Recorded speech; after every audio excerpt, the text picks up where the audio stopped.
What's going on, guys? So, thought I would answer one of my subscribers' requests. Brett, thank you for keeping me on top of things because I have been wanting to do this. I have a huge vintage theme deck collection. I have them stacked behind all this stuff, open boxes, and then I have a glass display case full of acrylic holders with sealed decks. These two are not sealed, but this one has a sealed deck, and this deck is complete. But I'm going to just talk about all the things that I like so much. And I guess we will start at the tippy top. The question is like some items or cards that, you find really valuable or you hold dear. So let's just get into it. In terms of the theme decks, these are some of the most valuable theme decks that you can get from the older sets. They're from the Legendary Collection. The boxes have this really, really incredible hollow shine. You can kind of see it through there. This one has a sealed deck. Neither of these are fully sealed. I'm still looking for those for a decent price. I did happen to find this box and the deck that it went with from a collector. I think I paid $200 for the box, slightly bent. I don't know if you can. Yeah, it's in really good shape otherwise, but y'all see that crease right there. The box is slightly bent. Otherwise, the box is in incredible shape. The back is pretty much flawless. But the front definitely has a crease along the side there. But I really wanted this deck, so that's just what I had to do. Raichu is one of my favorites, and Charizard is definitely the other favorite. I'm going to finish the decks, and then I'm going to go into the cards. Since I only really started actively hardcore collecting about 2 years back, I just now am learning values of everything, the market, where the market's moved, how high the market has come in the last couple of years. I pretty much was buying at the tippy top of the market. I will say that is something that I probably could have done better with, is not buying at the top of the market and doing my research. But the thing is, I'm only going to get this stuff if I was willing to be competitive with it at this point. And I was. I really tried. When I wanted something, I went and got it. So let's keep moving. In terms of some of the other decks that I really like, the gym challenge Gym Heroes sets are definitely my favorites. Try not to worry too much about Aspen. She's with Diana. She's cranky and definitely is overtired and needs to sleep. So she may be crying a good bit in this video. Nothing we can do about that. Diana's putting her down now, and I just figured now I would try and squeeze in a video. So if she wakes up, it happens. She's a baby. But I'm going to try and get through everything as quick as I can. I have both of these. I have extras of these sealed, but I definitely think that the Blaine deck and the Koga deck are my favorite Gym Challenge, Gym Heroes deck. You've got a holographic Beedrill in here and a holographic, sorry, I just flicked everybody off. A holographic Blaine's Arcanine in here. Both, I'm guessing, would be a PSA 10 because they're still in the plastic in there. So I guess some people could be buying these actually to get cards graded out of them. And I didn't really think that far ahead. I just thought, these sealed decks are fetching premium right now. There's posted Blaine decks where sellers are not budging below 600 to 900. I got this one for 300. Koga decks are going for 200 to 300. I'm sure there are some posted for more, maybe 300 to 500. That's like top of the market in my opinion. But that's those. Let's get those out of the way. And I have an extra sealed Blaine deck here as well.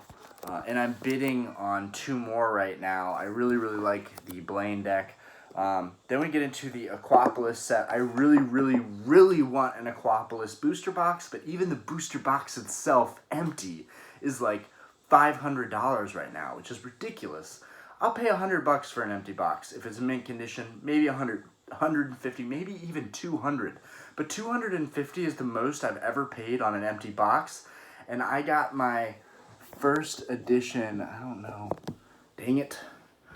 I got my first edition. You can see it at the very top in the middle there. That is a first edition Shadowless base set booster box. I paid $250 for that first edition box, and even those have definitely picked up in value since then. It's not in the best condition, but it is a first edition true Shadowless booster box, the OG of OGs, if you will.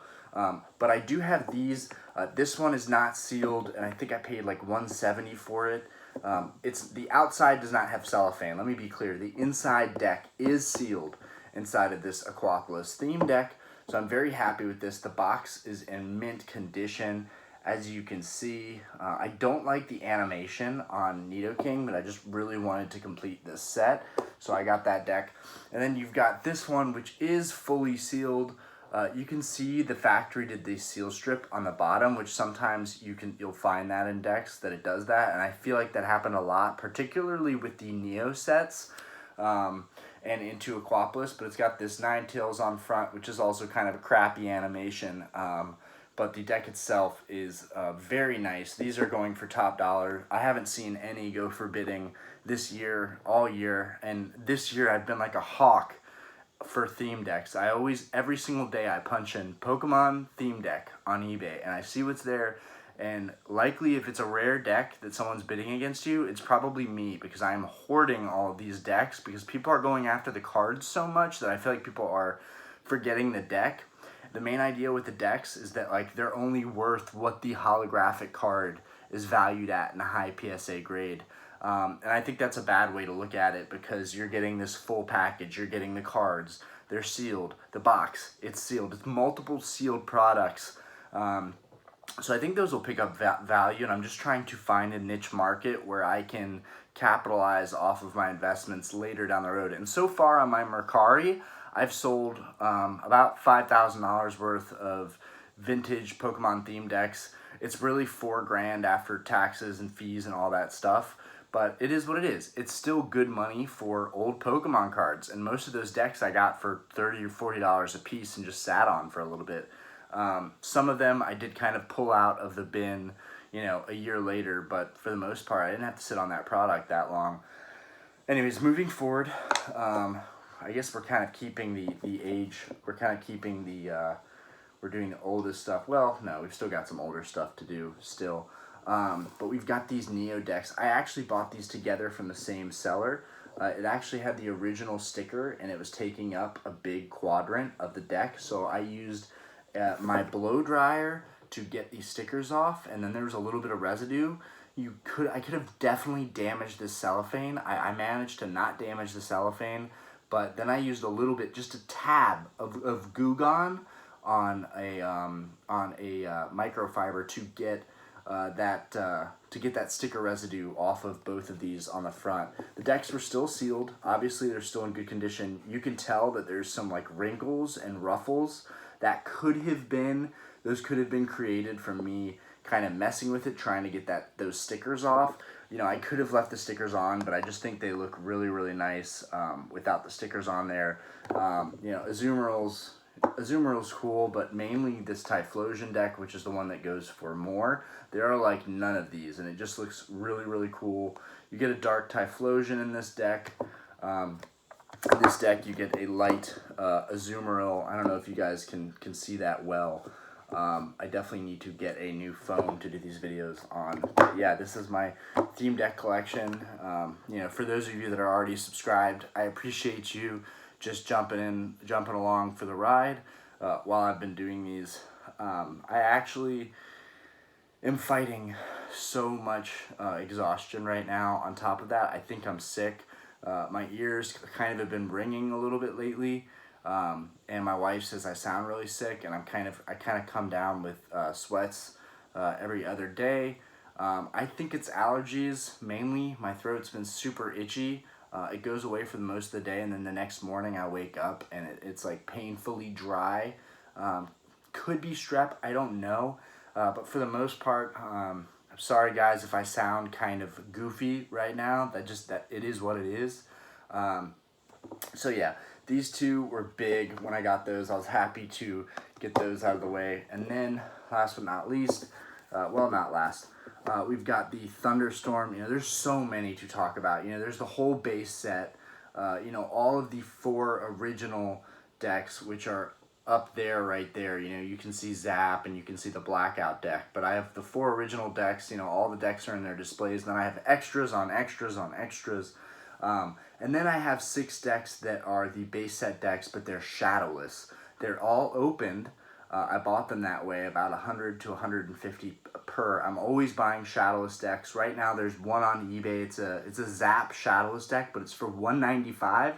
I offered him 150 because that's what I've been buying them at if they're opened or used, and they declined the offer. So it is what it is. I'm not gonna overspend on an already overinflated market, but it's still, I'm kind of still thinking about it. You know, a Zap deck, it still has kind of the glue stain on the shadowless Mewtwo, which was a problem with the first shadowless theme decks, is that the way they sealed the cards, it left a glue stain that ran down the whole card. So I actually think it's kind of cool that I can see that glue stain on the Mew, because it kind of says, hey, this is the original deck. It still has that glue stain. So I may be double backing on that, but I already have 6 shadowless decks. I have 2 Brushfire duplicates and 2 Zap duplicates, I believe. But anyways, these decks actually came from the gift boxes. I have them on the side here, and up there I have a Thunderstorm that's sealed. I'm actually bidding on a Tempest sealed right now. It has a slight dent in the box, but I'm trying to win it anyways. But these come in these gift boxes, and so Thunderstorm came with this deck and then some other goodies, and then it also came with a base 2-pack, Fossil, Jungle, Gym Heroes, or Rocket, I believe. And then the Tempest would come with a base set unlimited pack with Jungle and Fossil, which is pretty cool. It's kind of an upgrade to get the Tempest. Also, the Tempest theme deck is worth a lot more comparatively than the Thunderstorm theme deck.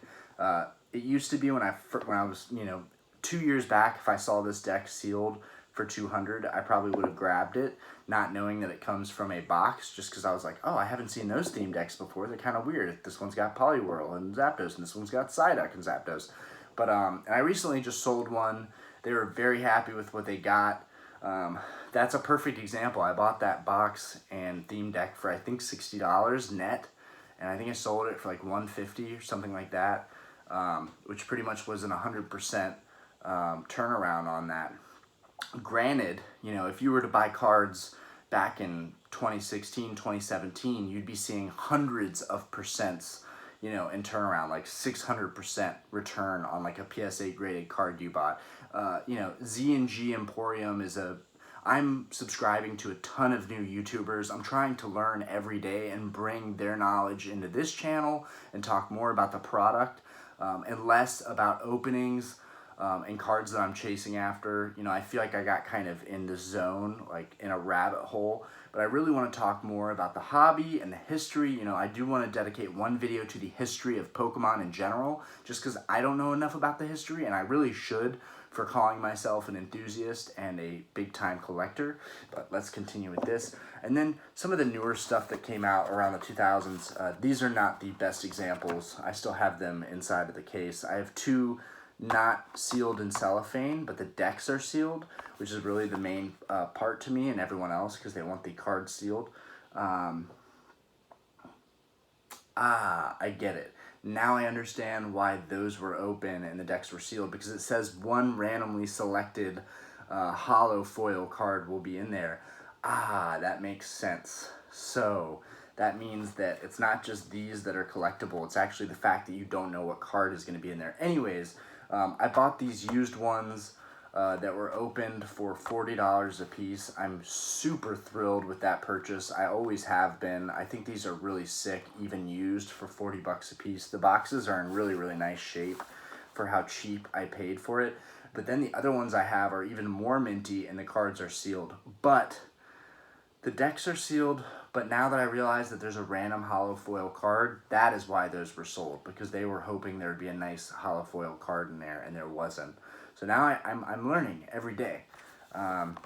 People are chasing those random hollows. Anyways, if you guys don't know, Blaziken and Swampert are some of my favorite characters. Arguably, between base set and Gen 3, those are my favorites. Gen 2, kind of, I learned more about this year.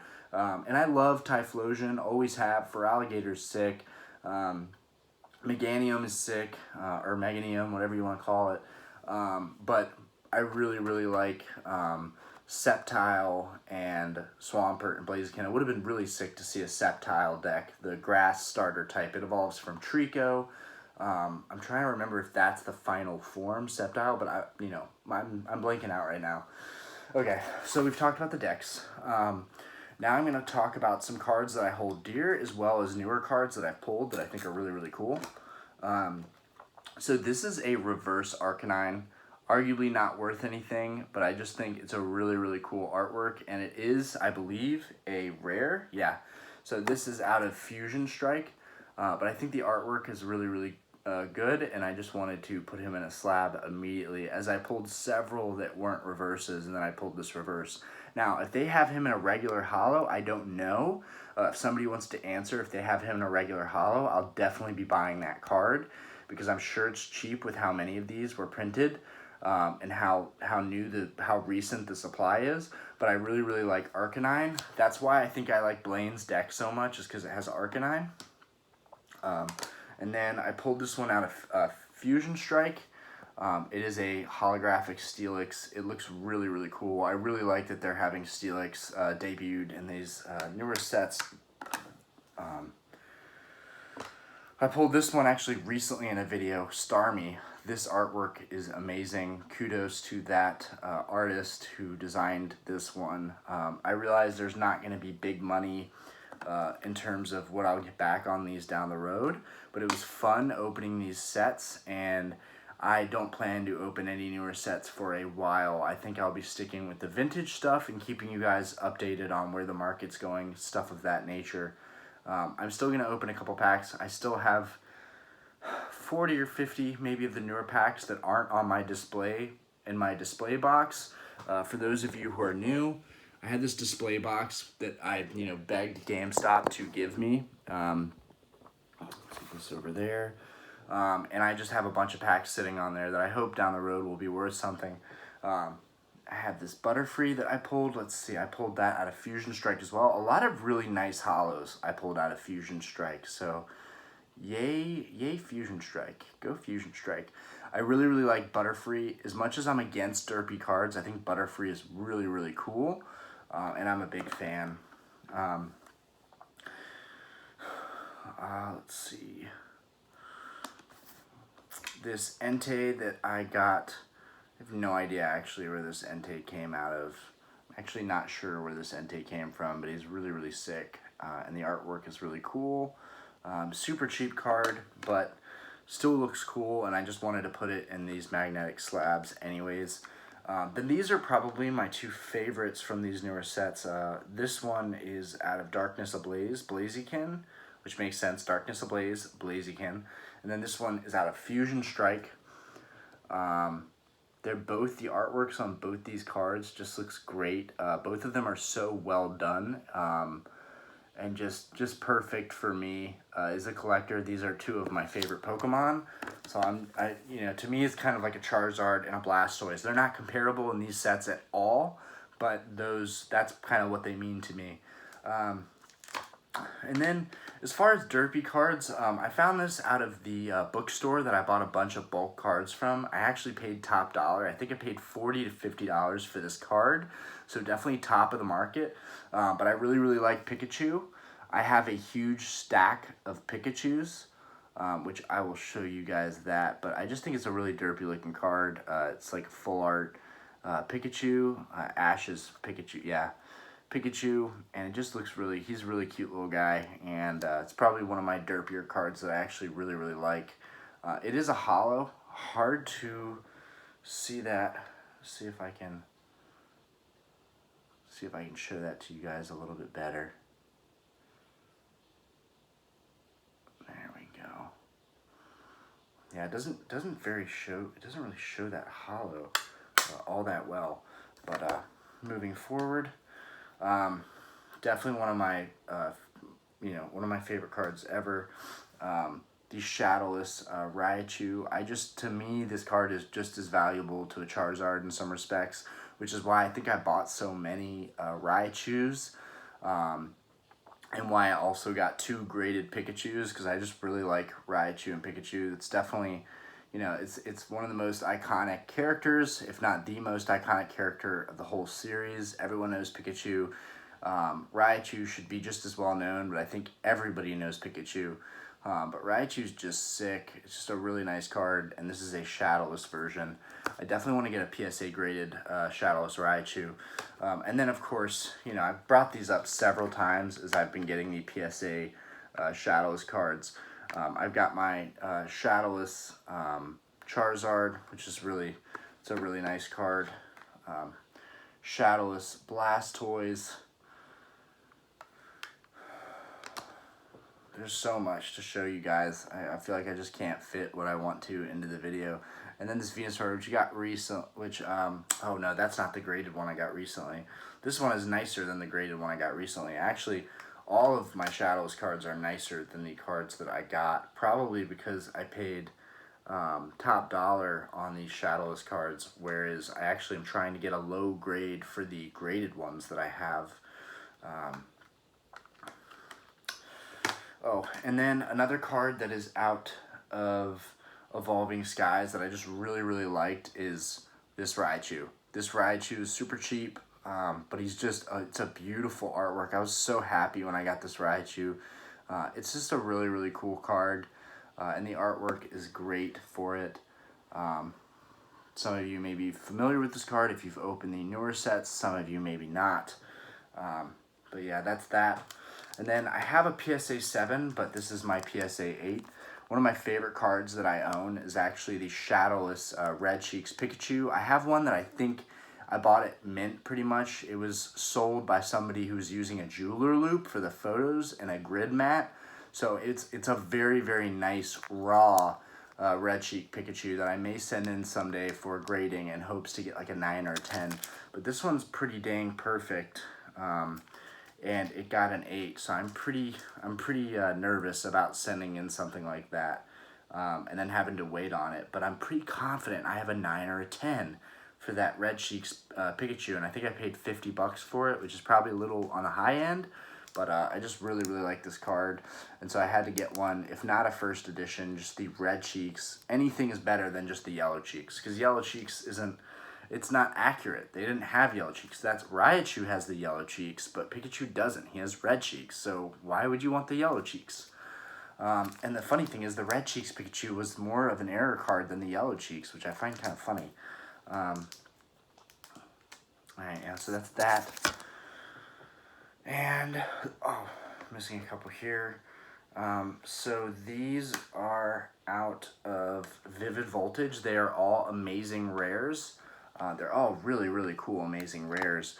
You've got your Raikou. He's not worth much, but I think that this is a really, really nice rendition of Raikou that could pick up really nicely down the road in the future. You've got this Jirachi, which I believe is Gen 3. I can't remember where Deoxys and Jirachi kind of join the loop. I believe it's Emerald that they joined, so Gen 3 should be right, but I'm not 100% on that. But yeah, this Jirachi just looks sick. The Rainbow Rare, the Amazing Rare is really cool. And then Celebi is probably my favorite for these Amazing Rares. He just looks really, really good. You've got all those colors on there. Beautiful artwork, very well drawn. And some of my other favorites, trying to think, Lugia. Lugia is one of them. Showing you guys this guy before. Lugia is definitely nothing crazy. I wasn't good about allocating funds to different things. Blaine's Charizard is definitely one of my favorites for sure. Still really, really cool artwork. And what's cool about Blaine's Charizard is the attack. It's known as the original is actually known as an error card because it says discard all fighting energy cards when it should be fire energy. You guys might not be able to see it on there, but that little energy right there is supposed to be fire, and it's a fighting energy. There's actually a corrected version of Blaine's Charizard that goes for a little bit more. I really want that one, but I just settled with getting a regular Blaine's Charizard. I want to get one of these graded, and I am bidding on one right now. One card I just saw on Z&G's Emporium's video recently talking about what are the worst cards to get, what cards have gained the most value. He said Dark Raichu was the worst card in the Rocket set based on how the value has gone. Honestly, this is one of my favorite cards. I think Dark Raichu is absolutely epic. This card is amazing. Just the fact that it was one of the worst investments in terms of how much the card has increased over the years is really sad to me, because you guys know that I like Raichu, and I would have thought this card would have picked up a lot more value. I think my response to that is this card is really undervalued. There's a lot of them floating around right now. I would scoop these up. These are like Charizards to me. I would definitely scoop these up. The holo is amazing on this card, and I think it's just as valuable as the Dark Charizard and the Dark Blastoise in those in the Rocket sets.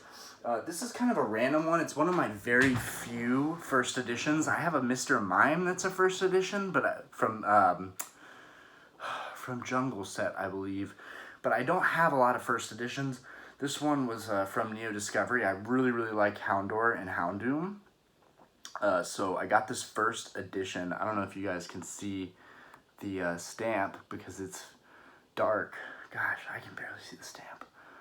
I don't know if y'all can see that dark stamp right there. But yeah, it's a first edition Houndoom. It's kind of like a devil dog. This card is like my personality. I think this is one of my more favorite cards. I just like that he's a dark Pokemon, and he's got the black. He's kind of like a, kind of reminds me of a, I'm forgetting what that dog breed is called, but you guys get the point. I really, really like the art of the card, and I love dogs. I always wanted a big dog, but I knew that for having a small house, you know, I would want smaller dogs, so I went down that route. But yeah, Rottweiler. It's like a Rottweiler that has like an exoskeleton and devil horns. I mean, it's just a really, really cool card to have in first edition, in my opinion. Then I've got, you know, base 2 Charizard. Ooh, this one I really like. Lieutenant Surge's Raichu. Now I have a ton of holos stacked up that I could go over. Guys! Shh! Guys! Shh! Really? This is the issue with the small dogs. They're yappers, and they will wake up Aspen consistently. But this is a gym challenge card. It's Lieutenant Surge's. I don't think they're going for very much, but I really, really like this card. Y'all know that I like Raichu, so I have a ton of them. And then as far as Fossil and Jungle, other than Dragonite, Gengar is probably my favorite from Fossil. I really like Gengar, kind of a ghost type, psychic ghost type. And then, hands down, Snorlax is the best card to get out of Jungle. They've gone up tremendously in value. I just randomly picked this one up for like 40 bucks or something. I wish I would have looked for a nicer one. This one is scratched up to crap, but it's okay because I got myself Snorlax. Anyways, guys, that's about everything I'm going to go over here. I'm trying to think. Oh, just so you guys know just how much I really like Pikachu. If I can find it in here.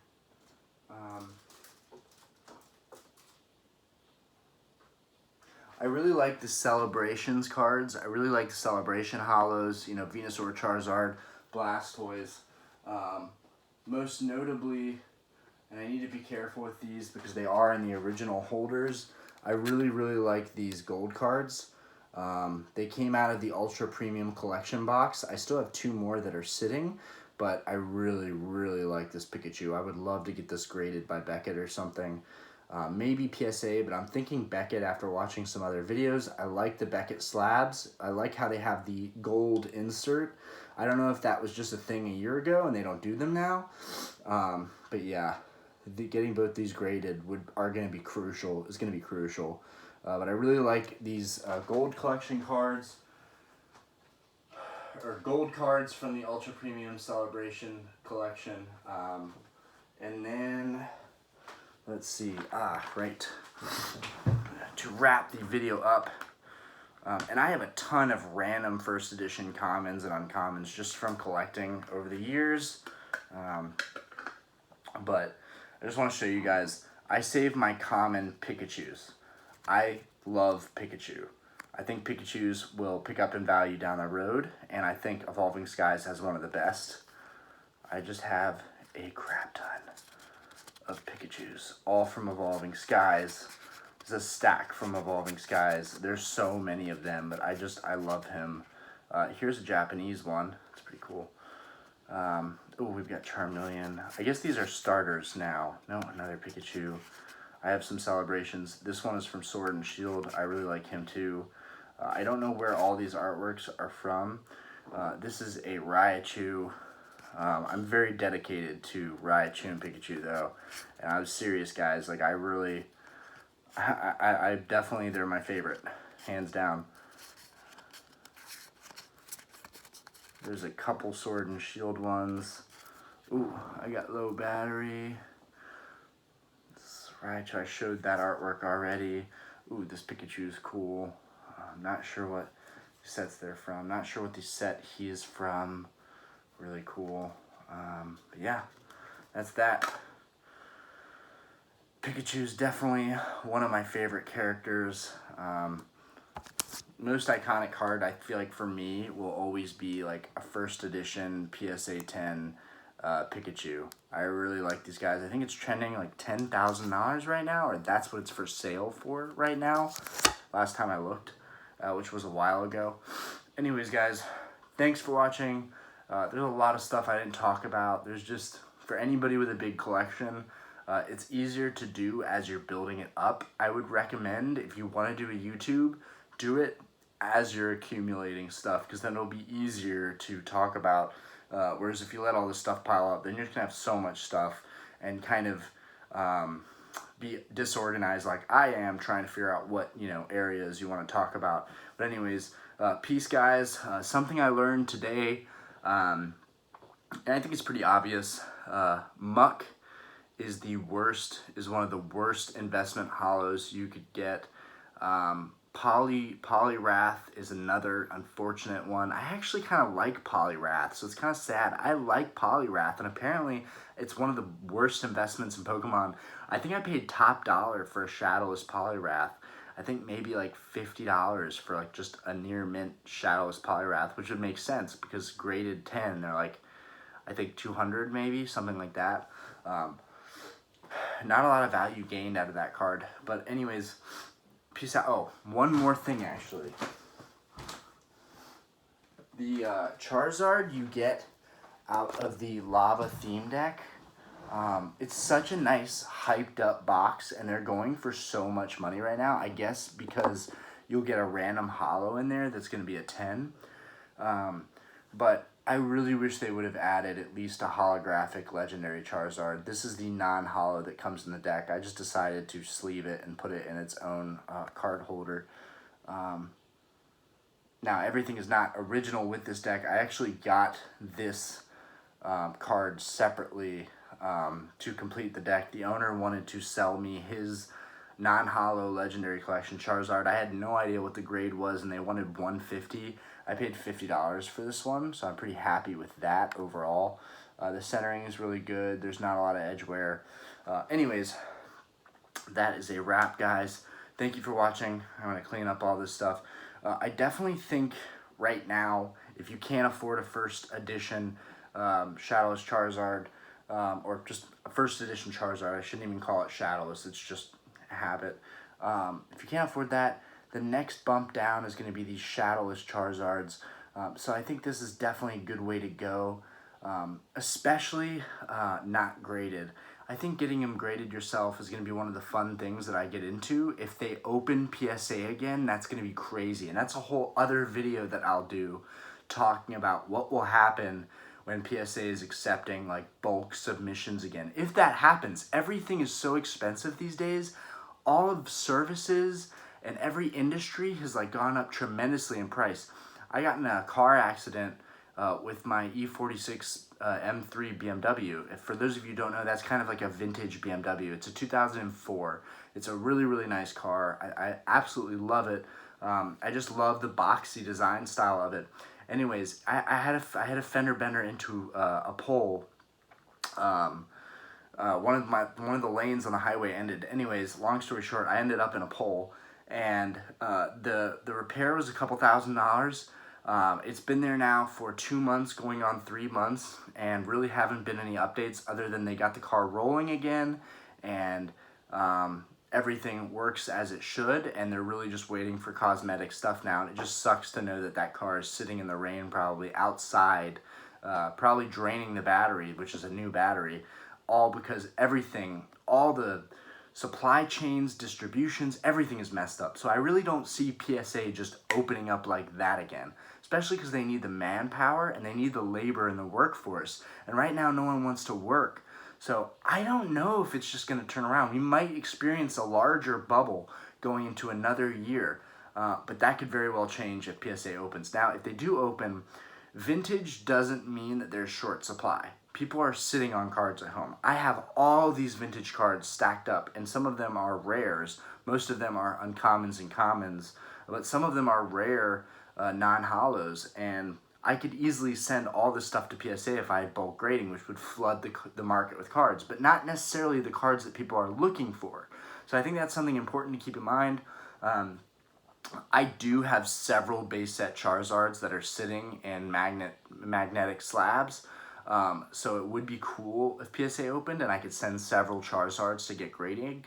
But I think right now, just stock up on your cards. Just buy raw cards and stock up. The market was really down the past month or two. Now it's gone up tremendously the past couple years, but the past month or two it's been really down, so it's been a great time to buy.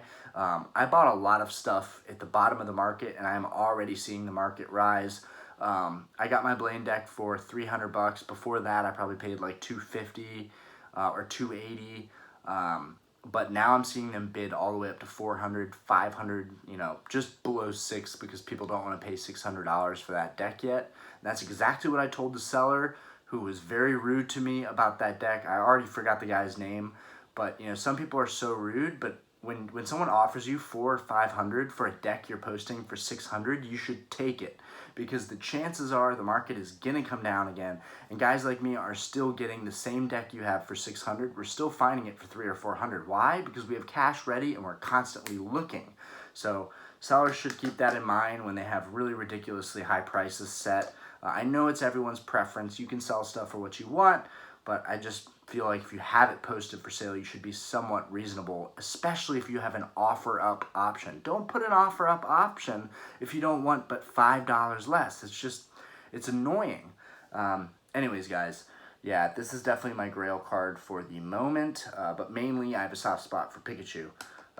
That is a wrap, and yeah, I bet you guys never thought that I'd be into like some kind of derpy card like this full art Pikachu. Dang, I really wish, I'm taking this out because the holo is really nice on this card, but y'all can't see it. And I wonder if it's because of the glare. And this card is definitely like a PSA 10. It's freaking perfect. It's gorgeous. Yeah, we got this Pikachu right here. Yeah, this card would actually be really cool to get graded in like a PSA 10. Really trying to show the holo. It does not show well. It's much, much nicer in person. It's very rainbowy-esque. But yeah, I'm not going to keep you guys longer. Peace. Thank you for watching the video. Hit the like button. Subscribe if you haven't and you're here viewing for the first time. I appreciate you guys. I'm sorry that I have to keep my voice low for Aspen. She's sleeping. She slept through the whole video, which is 40 minutes long. That is fantastic. She's already getting an hour-long nap almost. She'll probably wake up soon, but who knows. Also, my wife and child are going to Portugal for like a whole month. So I'm going to be putting out a lot of content during that month. For those of you thinking, why aren't you going with them to Portugal? Well, plane tickets right now with the Ukraine issue, which I've got another video that I'm going to do talking about the Ukraine issue right now, because I'm very passionate about that too. I really believe in peace and love, and it breaks my heart that across the world there are people who are getting bombarded right now. I think the media is blowing it up more than it is, but there's still somewhat of a war going on over there, the invasion. And I want to talk about that in a video. It can't all be about Pokemon all the time. There are real world issues that I do want to talk about, but mostly it is Pokemon stuff, and eventually I might branch out into something else, and that's why my channel is called my name. It's just Orion Sires and not like Orizzy Pokemon or Big O Pokemon. Not Big O Pokemon, but Orizzy Pokemon or something like that, like a nickname with Pokemon. I didn't want to make my whole identity Pokemon. As much as I love this hobby, it's just me. This channel is just me ultimately. Anyways, peace out guys. Thanks for watching. Leave any comments for any new ideas for videos that you might want to see me do, and I'll definitely try and follow up on that. Peace guys.